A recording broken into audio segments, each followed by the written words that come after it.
26장 1절로 5절까지 말씀을 함께 보시겠습니다. 창세기 26장 1절로 5절 말씀입니다. 마지막 절은 함께 합독을 하겠습니다. 아브람 때 첫 흉년이 들었더니 그 땅에 또 흉년이 들매 이삭이 그랄로 가서 블레셋 왕 아비멜렉에게 이르렀더니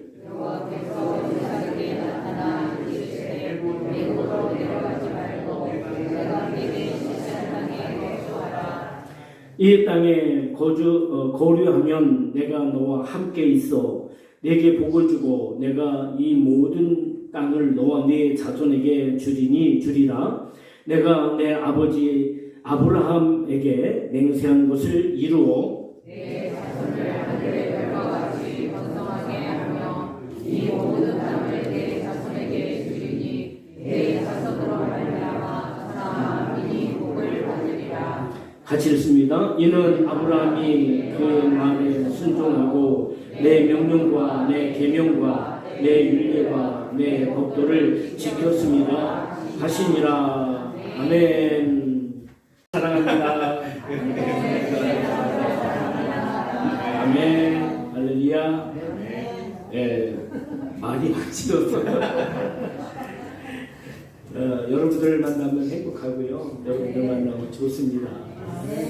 그래서 저도 감정 있잖아요. 감정이 좋아갖고 이렇게 때로는 오버가 되고 됩니다. 근데 어떻게 합니까? 좋은 걸 어떻게 해요? 그렇죠? 네.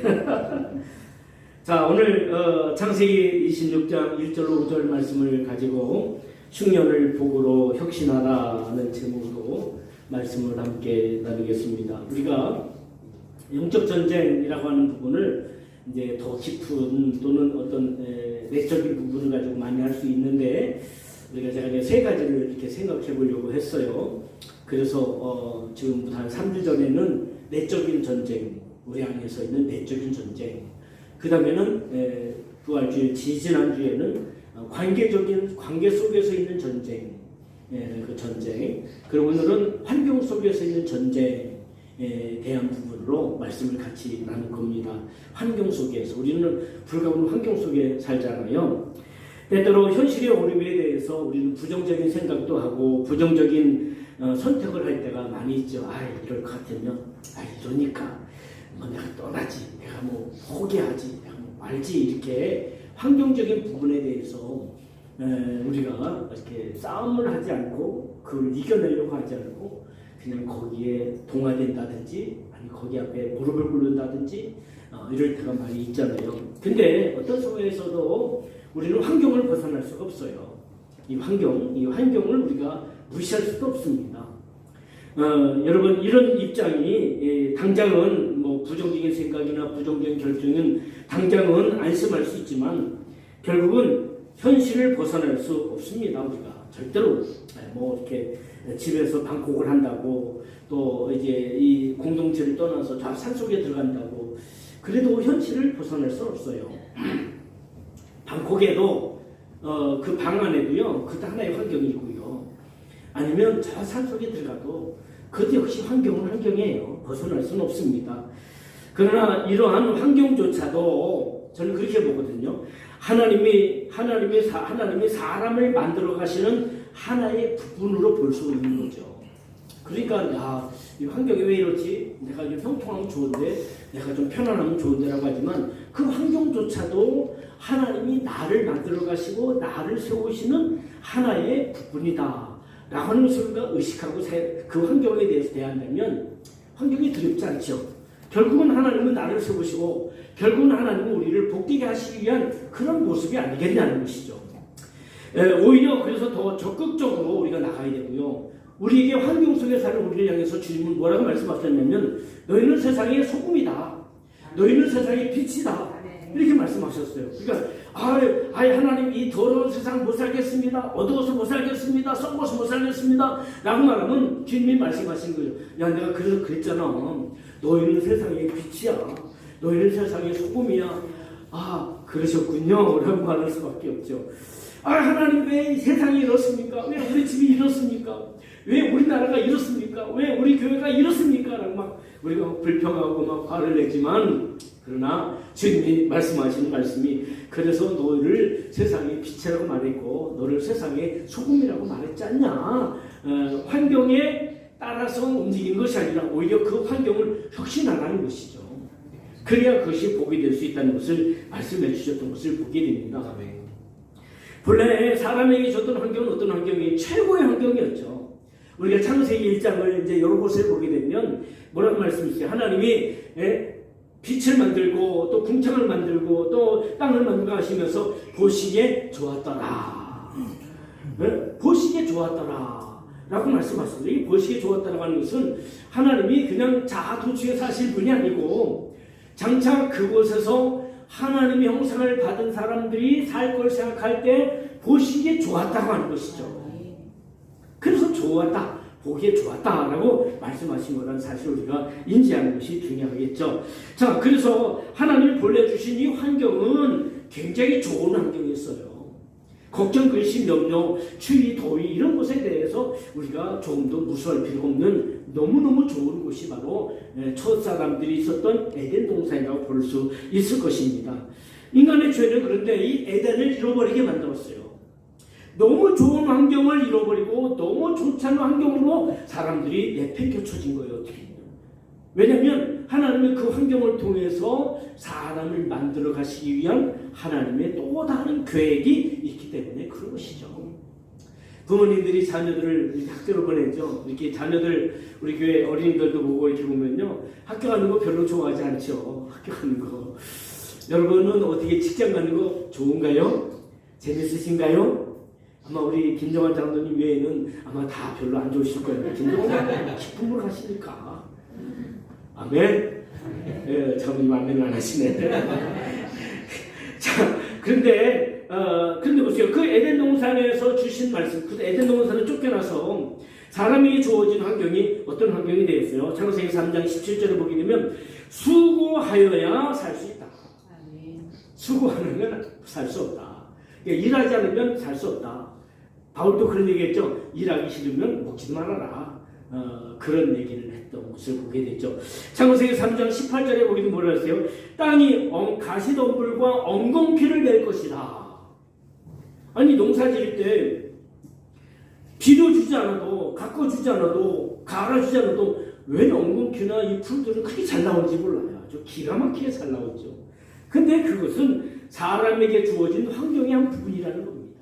또 땀을 흘려야 먹고 산다. 환경은 환경과 사람은 공존하는 관계에 대해서 환경과 사람이 공존하는 겁니다.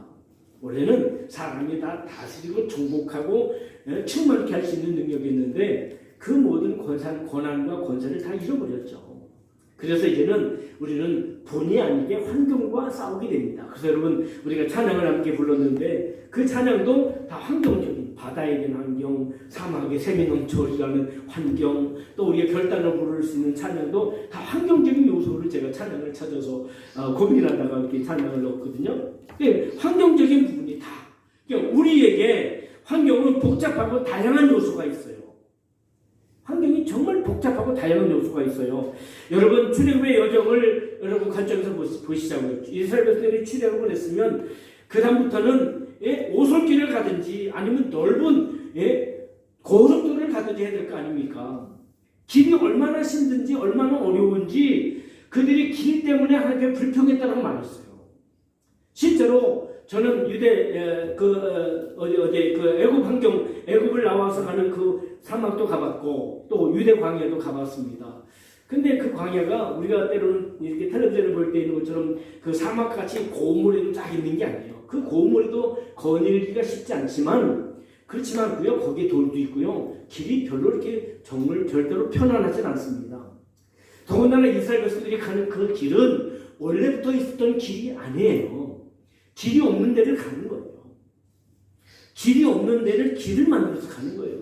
그 길을 가는 것이, 그러니 그 길이 나쁘지 않겠습니까? 나쁠 수밖에 없잖아요. 힘들 수밖에 없잖아요. 그런데 우리가 함께 찬양을 불렀던 우리 몇 장이에요? 432장. 저는 이 찬양을 참 좋아하는데 그 중에 보면 주 예수님 늘 깨워 계시도다. 그 찬양의 432장이 우리가 바다를 항해하는 것을 이야기하는데 그 가사의 후렴에 보면 우리 주님, 주 예수님 늘 깨어 계시도다. 이 가사가 있어요. 저 이 찬양 보면 좀. 그래서 늘 힘들 때마다 어려울 때마다 그래 주님은 늘 깨어 계시지. 예? 그 배에서 늘 깨어서 계시지. 그 찬양 가사를 보면서 큰 힘을 얻고 마음의 위안을 얻고 다시 도전을 갖게 되는 것이 많이 있는데 근데 광야길도 역시 마찬가지죠. 그렇죠. 이 광야길을 통해서 하나님이 애국적인 사고방식, 애국적인 습관, 애국적인 관점을 다 이제 우선 혁신을 통해서 이제 가나안적인 사람으로 세워가는 하나의 과정이에요. 사실 시내산 아래에 머물렀던 약 한 10개월 11개월 시간까지 다 요걸 빼면 더 빨리 갈 수 있고요. 실제로 애굽에서 가나안 땅까지 가게 되면 이 지중해 연안을 통해서 이렇게 쭉 올라가게 되면 한 하루 이틀 정도면 갈 수 있는 거리입니다. 그런데 뭐 그렇지 않고 호렙산을 시내산을 걸쳤다 간다 할지라도 2년 정도면 가나안 땅을 도착해서 들어갈 수 있는 거였습니다. 그런데 그들이 이 2년 동안 지나가면서 그들이 마음이나 생각이나 삶이나 습관이 혁신되어 있지 않은 변화가 되어 있지 않았던 거예요. 그래서 하나님이 그 길을 38년을 뒤로 더 늘려버렸죠. 그래서 40여 년 동안은 그들이 광야 길을 걷게 되어졌던 것을 보게 됩니다. 오늘 우리는 변형된 광야를 갖고 있어요. 우리는 이스라엘 백성들처럼 그 사막을 걷진 않지만 우리도 현실적으로 볼 때 우리도 광야 길을 가고 있는 거예요. 직장생활도 광야 길이고 가정생활도 광야 길이고 세상생활도 광야 길이고 사실 교회생활도 광야 길이랑 마찬가지입니다. 이 변형된 광야 길을 가는 동안에 때때로 우리가 생각하지 않았던 일이 많이 있죠. 근데 어떤 사람은 이 광야길을 40년 꼬박 채우는 사람도 있고 어떤 사람은 2, 3년 만에 광야길을 통과하는 사람도 있습니다. 다 40년을 가진 않아요. 그러니까 내가 얼마큼 하나님 앞에 믿음의 사람으로 하나님의 사람으로 변화되어지고 혁신되어지느냐에 따라서 축복의 역사가 또는 가나안 땅의 정복의 역사가 나에게 빨리 오느냐 늦어지느냐 아니 평생 동안 광야를 지나다가 가나안 땅을 쳐다도 못 보고 죽은 사람도 많습니다. 그렇죠. 그럴 수도 있습니다. 그러니까 이 광야길을 내가 어떻게 걷느냐 하는 것이 굉장히 중요한데 그래서 이 광야길을 가면서 만나를 주시면서 주님이 신명기 8장에 주신 말씀 뭐냐면 사람이 떡으로만 사는 것이 아니다 라고 말씀하셨어요. 근데 우리 살다 보면 떡으로 살잖아요. 떡으로. 그래서 먹는 문제, 입는 문제 굉장히 중요하잖아요. 먹는 문제만 해결되면 사람들이 굉장히 마음을 뿌듯해하는 것을 보게 되죠. 근데 사람은요 먹기 위해서 사는 존재가 아닙니다. 사람은 하나님의 사람으로 사는 것이 사람의 가장 본질적이고 근본적인 삶의 이유인 것을 믿으시길 주의 이름으로 축복합니다. 그래서 성경에 뭐라 했어요? 여호와의 말씀으로 여호와의 입에서 나오는 모든 말씀으로 사는 것이 이 말은 뭐예요? 공부는 사람의 의식을 바꾸고 생각을 바꾸고 관점을 바꾸고 인생의 가치관을 바꾸는 것이거든요. 그래서 공부가 굉장히 중요하고요. 그 말씀을 통해서 우리를 양육하고 우리를 변화시키고 우리에게 은혜를 주시는 것도 역시 마찬가지예요. 그래서 여러분 잘 알다시피 이스라엘 백성들이 광야를 지나면서도 항상 그들의 시내산을 지나면서 그들의 하나님의 중심에 두셨던 것이 있어요. 그것이 뭡니까? 바로 성막이죠. 성막. 그래서 성막의 중심은 여러분 지성소입니다. 지성소의 중심은 언약궤고 언약궤의 중심은 십계명입니다. 왜 십계명이 중요하면 십계명은 말씀이라는 의미를 여러분에게 전해주고 있는 겁니다. 그러니까 그들이 광야를 지나면서 가장 중요한 것은 성막이 그들의 중심에 있었고 그 성막 중에서도 지성소가 가장 중심에 있었고 그 지성소 중에서도 우리가 잘 아는 것처럼 언약궤가 가장 중심에 있었고 그 언약궤의 중심이 바로 말씀이었다는 것입니다. 그 말씀이 우리의 생각을 바꾸고 우리의 관점을 바꾸고 가치관을 바꾸고 삶의 의미를 바꾸기 때문에 말씀이 굉장히 중요한 거였습니다. 그래서 사람이 떡으로만 사는 것이 아니요 여호와 입으로 나오는 모든 말씀으로 사는 것이라고 말씀하신 것입니다. 할렐루야. 말씀을 잘 듣지 않으면 말씀이 들려지지 않으면 그래서 내 마음이 바뀌지 않고 내 생활이 바뀌지 않아요. 또 말씀을 들을 때도 이 말씀이 은혜로 능력으로 내게 들려져야지 이 말씀을 들을 때 이 말씀이 곡해가 된단 말이에요. 그래서 오해도 하고 그래서 문제도 만나는 거예요. 그러니까 보세요. 분명히 하나님이 아담에게 주실 때는 이 선악과를 먹으면 반드시 죽으리라 라고 했는데 이 말씀을 어떻게 하와가 곡해합니까? 죽을까 하노라 라고 한다. 말씀이 들려질 때 반드시 성령의 능력이 우리 안에서 나타나야 될 줄 분명히 믿습니다. 근데 마귀가 자꾸 말씀을 바꾼단 말이에요. 말씀을 자꾸 곡해버려요. 야, 정말 먹으면 죽는다고 했냐 하면서 말씀을 바꿔버렸잖아요. 자, 그래서 이런 환경을 감당하고 이기려면 어차피 주어진 환경인데, 광야 같은 환경인데, 이런 환경을 우리가 이기고, 이런 환경을 우리가 복되고 감당하려면, 무엇보다도 하나님의 인도를 받는 그런 환경, 그럴 때 환경을 이룰 수 있을 줄 분명히 믿습니다. 자, 이스라엘 백성들이 가는 이 길이, 실크로드처럼, 또는 여러분 이제 나중에 이스라엘 백성들이 가게 되면 이제 그들이 홍해를 건너고 나서 나중에 가다 보면 왕의 대로로 갑니다. 왕의 대로는 그 요단강 동쪽에 그 남쪽에서 북쪽까지 가는 큰 길입니다. 왕이 갈 때는 항상 그 길을 갔다고 해서 왕의 대로라고 이렇게 얘기를 합니다. 그 길 외에는 사실은 어떤 길이 나 있는 것이 아니고 그들의 길은요 하나님이시고요 그들의 길은요 바로 하나님의 말씀이었던 것입니다. 할렐루야. 우리도 다 마찬가지예요. 그래서 광야 길을 인도하시는 분은 하나님이시죠. 무엇으로? 구름 기둥을 세우셨고 불 기둥을 세우셔서 그들의 길을 인도하셨어요. 그러니까 인생의 정도가 어디 있느냐? 우리 인생의 정도는 오직 예수 그리스도이신 것을 믿으시길 주의 이름으로 축복합니다. 그래서 예수님 말씀하시잖아요. 나는 길이요, 나는 진리요, 나는 생명이다 말씀하신 거예요. 저도 여러분의 길이 아닙니다. 어떤 누구도 여러분의 길이 아니에요. 우리 예수님이 우리의 길이시고 진리시고 생명이신 것을 믿으시길 주의 이름으로 축복합니다. 광야를 지날 때 하나님이 그들에게 구름 기둥을 세우시고 불 기둥을 세우셔서 그 아무것도 없던 광야길에 길을 내시고 가신 것처럼 오늘 우리 인생에도 그 길이 되시는 주님을 통해서 인생의 길을 갈 수 있는 것을 믿으시길 주의 이름으로 축복합니다. 그래서 우리 젊으신 분들도 마찬가지. 젊으신 분들은 더 많이 기도를 해야 돼요. 그래서 성도들이 모여서 말씀 나누고 은혜 나눌 때 기도도 많이 하시기 바랍니다. 직장을 위해서, 미래를 위해서. 하나님이 길을 열어준 그 길로 가야 되겠죠. 그래서 굉장히 중요하죠. 여러분 요한복음 16장에도 그런 말씀하고 있어요. 13절에 보면 진리의 성령이 오시면 그가 너희를 모든 진리 가운데로 인도하시리라.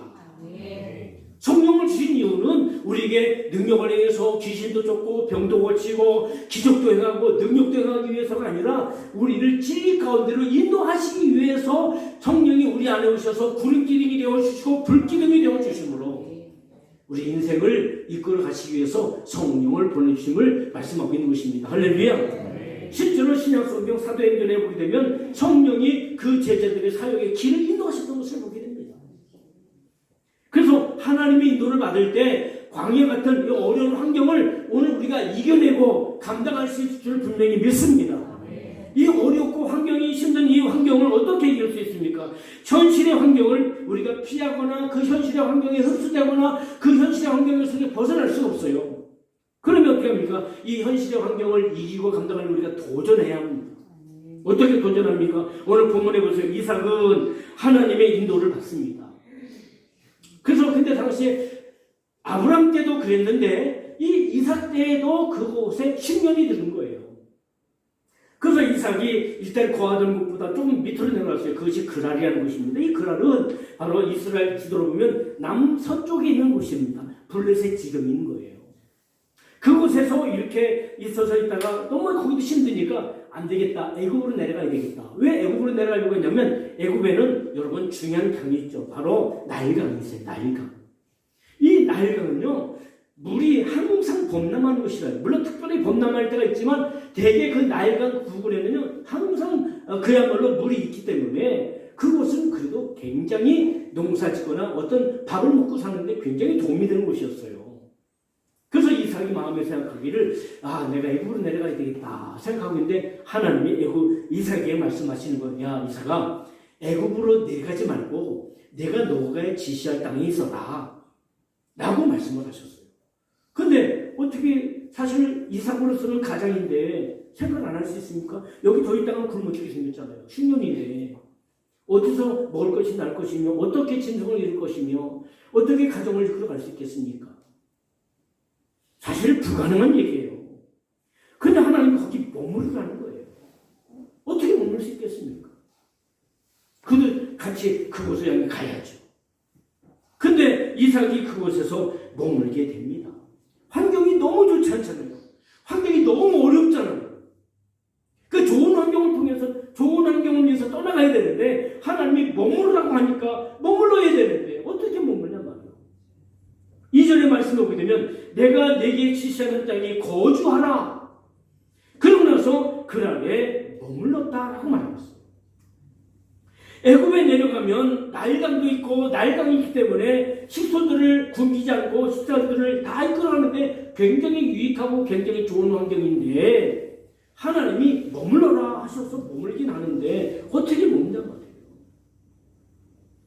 그런데 보세요. 이 땅은 하나님께서 아브라함에게 내주신 땅입니다. 3절에 보면 말씀하고 있죠. 이 땅은 뭐예요? 자손에게 하나님이 약속한 약속의 땅입니다. 그렇죠? 4절에 또 하나님의 명령에 순종해서 얻은 땅입니다. 이 땅이 5절에 그렇게 말씀하셨어요. 그래서 이삭이 하나님 말씀에 우리 장로님 벌써 눈치가 빠르셔갖고 오늘 본문에 벌써 다 읽으시고 기도하는데 아니 이건 그냥 기도했는데 그렇게 이삭이 100배를 얻었다는 것을 아셨으면 우리 장로님 역시 영감이 있으신 분이에요. 아멘. 왜냐하면 이삭이 그 땅에서 여러분 12절에 보십시오. 오늘 12절에 한번 같이 읽을까요? 12절 13절 시작. 이삭이 그 땅에서 농사하여 그해 100배나 얻었고 여호와께서 복을 주심으로 그 사람이 창대하고 왕성하여 마침내 고업가 됐다. 이삭이 원래 머무던 땅은 어떤 땅이라고요? 흉년이 든 땅이라고. 먹을 수도 없고 살 수도 없는 그런 땅이었습니다. 근데 하나님이 너 여기 머물러라. 그 아래 있어라. 그래서 그곳에 있었더니 농사했는데 아니 그 흉년의 때 농사가 웬 말입니까? 그 농사를 했어요. 그때 농사들이 100배가 나왔다. 여러분 남들도 다 잘 되는 때 남들도 다 풍년일 때 같이 100배다. 별거 아니에요. 왜? 남들도 다 100배 정도 얻었을 텐데 뭐가 대단한 일이겠어요. 그런데 이삭은 흉년의 때에 100배를 얻었단 말이에요. 그러니까 그것이 엄청나게 어마무시한 거예요. 그래서 결국은 주어진 게 뭐예요? 이삭이 그곳에서 100배를 얻었고 그래서 마침내 그가 거부가 됐다. 큰 부자가 됐다는 거예요. 환경을 초월하는, 환경을 도전하는 그런 모습인 거예요. 우리는 환경을 얘기했잖아요. 여기 환경은 어떻고, 교회 환경은 어떻고, 가정 환경은 어떻고, 직장 환경은 어떻고, 그래서 이렇게 해서 안 되라고 말하지만 이삭은 거기서 도전하는 거예요. 말씀을 자꾸 도전하는 거예요. 100배를 얻었다. 여러분도 100배를 얻으시기 바랍니다. 할렐루야! 100배를 얻었어요. 하나님 말씀에 순종해서 그것을 도전했더니 100배를 얻었다고 했어요. 우리 환경은 우리가 변화시킬 수 없고 바꿀 수 없습니다. 그럼 어떻게 합니까? 하나님이 주신 복으로 땅에서 하늘과 연결하는 기도의 능력을 사용해야 합니다.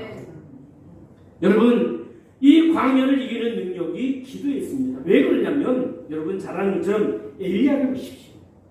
엘리야 시대에 그들이 하나님 말씀을 따르지 않고 믿음을 따르지 않을 때 엘리야가 하나님을 향해서 기도했더니 3년 반 동안 어떤 일이 벌어졌습니까? 거기에 비가 내리지 않았어요. 흉년이 들었단 말이에요. 환경을 바꿔버렸어.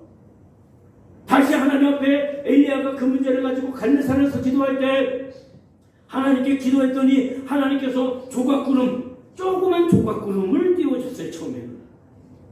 그리고 그것을 믿고 그에게 이제 당시에 이스라엘 왕이 말하잖아요. 하나님이 비를 내리시니까 빨리 가십시오. 라고 얘기했어요. 그리고 말을 타고 이스라엘 왕은 지나가고요. 그 후에 엘리야가 그 다음에 가는데 엘리야가 얼마나 달리길 잘했는지 요즘에 와서는 아마 40.19km 마라톤 대회 가면 1등 했을 텐데 그 누구예요? 왕을 아방을 추월했어요. 추월했어요. 얼마나 빨리 달렸는지. 근데 엘리야가 하나님께 기도했더니 다시 비가 내렸다고 성경은 말하고 있습니다. 그래서 야고보서에 뭐라고 말씀하고 있습니까? 야고보서에 보게 되면 이 5장 10절에 엘리야는 우리와 우리와 똑같은 몸을 가지고 있는 사람이로되 간절히 기도한 즉 비가 오지 않았고 다시 기도했더니 하늘이 비를 내려서 열매를 맺었다라고 말하고 있어요. 환경을 바꾸는 사람이에요. 그리고 환경을 바꾸는 능력이 기도에 있다는 거예요. 기도에 있다는 거예요. 그걸 우리에게 보여주는 거예요. 우리 가정의 환경은, 우리 직장의 환경은, 우리 삶의 환경은 이렇고 이래서 안 돼. 나는 그 날을 지킬 수 없어. 나는 애굽으로 나도 내려가야 돼. 그럴 수 있지만 하나님이 야, 너 떠나지 말고 있어라 하시면 그 말씀 붙잡고 있으면 100배, 1000배, 10,000배. 우리 성도들은 그릇이 커갖고 10만 배. 아직도 양이 안 차리신 분 7분이나 계십니다. 100만 배 했으면 아멘 할 텐데 제가 100만 배는 안 하겠습니다.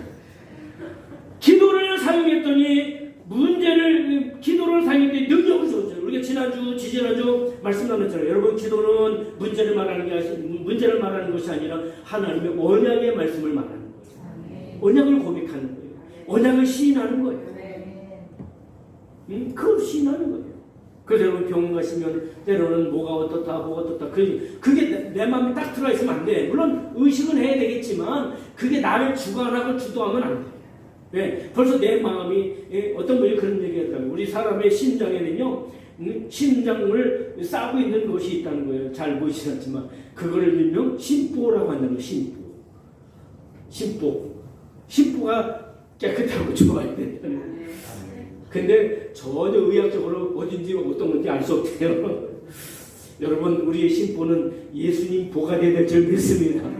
너희 안에 임한 분하 곧 그리스도 예수의 마음이니 예수님의 심보가 우리 안에 자리 잡아야 될 줄 믿습니다. 할렐루야. 그래서 기도로 환경을 바꿨어요. 기도로.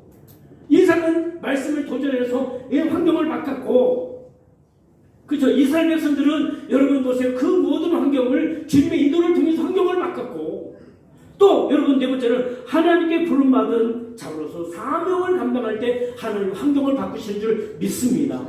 여러분 잘 아는 것처럼 사도행전 27장에 보게 되면 사도 바울이 이제 그가 자신의 죄가 없는데 죄를 가지고 문제를 삼을 때 그는 로마의 시민이었기 때문에 로마의 왕이 가이사에게 자신의 문제를 상고합니다. 항소합니다. 그래갖고 그 문제를 가지고 이제 어디에요? 로마를 가는 중에 어떤 일이 벌어집니까? 그들이 지중해를 지날 때 유다 올라가는 큰 태풍이, 엄청나게 큰 태풍이 그 물을 다 뒤집었어요. 그 환경을 지나고 할 때 하나님께서 바울에게 하신 말씀 뭡니까? 야 바울아, 두려워하지 말라, 믿기 말아라. 이 모든 혹시 배나 재산에는 큰 손상이 있을지 모르지만 한 사람의 생명도 해함이 없을 것이다. 환경을 놓았어요. 그리고 그 메리데 섬에 장착했을 때도 그것도 많은 병제를 얻고 환경을 넘어선 역사가 사도 바울의 사역 속에 있었습니다. 왜 그렇습니까? 그가 가는 길은 사명의 길입니다. 그가 가는 길은 믿음의 길입니다. 그 믿음과 사명으로 가는 사람은 환경을 바꾸고 환경을 오히려 혁신할 수 있는 능력이 된다는 것을 말씀하고 있는 것입니다. 그 풍랑이 그들에게 구원의 여명이 보이지 않을 정도로 절망스러운 모습이 있었지만 그 모든 환경을 바꾸고 그 모든 환경을 새롭게 하는 능력이 그들에게 있었다는 겁니다. 환경을 바꾸는 능력이에요. 그렇기 때문에 여러분 오늘 우리는 기적으로 능력으로 환경을 바꾸는 사명자로 사는 삶이 우리에게 있어야 될 줄 믿습니다. 하나 더 끝으로 말하면 우리 예수님이 환경을 이루셨던 분이십니다. 그래서 우리가 예수로 살아야 되는 거예요. 왜냐하면 보세요. 예수님은 영적인 하나님 나라에 계시다가 사람의 세계로 오셨죠. 환경을 넘으셨죠. 그렇죠. 예수님만이 하나님이 함께 하신 그곳에서 사람 있는 이 세상으로 오셨잖아요. 환경을 바꾸셨어요. 이 땅에서도 무리를 걸으셨죠. 벌떡 5개 물고기 2마리 가지고 5,000명 이상을 먹이시기도 했죠. 그뿐입니까? 수없이 많은 병자들을 고치셨어요. 환경을 바꾸셨어요. 예수님이 환경을 바꾸셨다고요. 그분이 십자가에 죽으심으로 부활하심으로 심지어는 죽음의 환경까지도 바꾸셨어요. 악한 영의 역사, 악한 마귀의 역사, 영적인 환경까지 다 바꾸신 분이 예수 그리스도이십니다. 근데 우리는 예수님으로 살게 된다면 우리도 그 예수님처럼 환경도 바꾸고 상황도 바꾸고 영적인 환경도 바꾸고 할렐루야. 가정에 어둠이 있다면 예수님의 능력으로 산다면 가정의 어둠을 몰아내고 가정의 근심을 몰아내고 하나님의 평안으로 하나님의 기쁨으로 하나님의 은총으로 가정의 환경도 바꿀 수 있을 줄 믿습니다. 여러분이 잘 아시는 분도 있고 모르시는 분도 있는데 여러분 차 운전하시는 우리 그 집사님이 있죠. 버스를 운전하시는 분이 계세요. 버스 타다 보면요 애로사항이 그렇게 많이 있다는 거예요. 너무너무 많이 있다는 거예요. 그 처음에는 막 뭐라고 막 그랬는데 안 돼. 그래서 내가 그 집사님 절대로 그분들은 안 바뀐다. 절대로 안 바뀐다. 집사님이 뭐라고 해도 안 바뀌고 저렇게 난다고 절대로 그 사람도 안 바뀐다. 내가 그렇게 살아가고 싶기 때문에. 그러면 운전을 그만둘 것이냐? 여기 떠날 것이냐? 그럴 수 없잖아요. 그러면 한 가지 방법밖에 없다. 당신을 바꾸면 된다. 당신을 바꾸면 저분들이 다 긍휼히 여겨지고 저분들이 다 은혜롭게 여겨지고 저분들이 다 복되게 여겨질 것이다. 그래서 하나님 환경을 통해서 나의 환경을 바꾸시는 것이 아니라 나를 바꾸시는 거다. 이것이 제가 서론적으로 말씀드렸던 것처럼 그것처럼 예수님이 내 안에 오시면 나를 바꾸시는 겁니다. 말씀을 정리합니다. 우리는 믿음으로 살지만 현실은 여전히 존재합니다. 오늘도 또 밥 먹어야 되고요. 또 어떤 분들은 설거지해야 되고요. 또 이제 집에 갈 때 또 차 운전해야 되고 집에 가면 또 이제 사랑하는 아내의 잔소리도 들어야 되고 사랑하는 아내겠죠. 또 아니면 이웃에게 또 군소리도 들어야 되고 또 세금이 어떤데 저떤데 우리 환경은 여전히 같아요. 절대 환경에서 벗어날 수도 없고요. 벗어나서도 안 됩니다. 왜냐하면 하나님은 그 환경을 통해서 나의 삶을 내 인생을 바꾸시기 때문에. 문제는 우리의 자세, 나의 자세야 자세. 이스라엘도 광야 40년 동안에 그들의 승패가 결과가 그들의 자세를 통해 나타난 거예요. 그들이 다 광야에서 실패했습니까? 아니에요. 성공한 사람도 있어요. 누구예요? 여호수아와 갈렙은 성공했어요. 뭐 때문에? 그들은 마음으로 섰을 때 성공했던 거예요. 우리에게는 완전한 환경이 이 나라에서는 없습니다. 그러나 완전한 환경이 우리를 위해서 준비되어 있습니다. 그것이 바로 하나님 나라입니다. 소망 있는 삶을 살고 있는 거예요. 때문에 여러분 어떤 상황과 환경이 주어지든지 간에 불평하지 말고 원망하지 말고 떠나지 말고 믿음으로 그 자리를 사수하면 이삭이 100배로 얻었고 마침내 거부가 되었던 것처럼 오늘 저와 여러분도 마침내 승리하는 삶을 있게 될 줄 분명히 믿습니다. 새 하늘과 새 땅이 저를 위해서 준비되어 있습니다. 그 나라를 바라보며 믿음으로 나가는 우리 군산 나사렛교회 모든 성도들이 되시기를 주님의 이름으로 축복합니다. 아멘. 우리 다 같이 별단의 찬양 함께 다 같이 일어나서 찬양을 드립니다.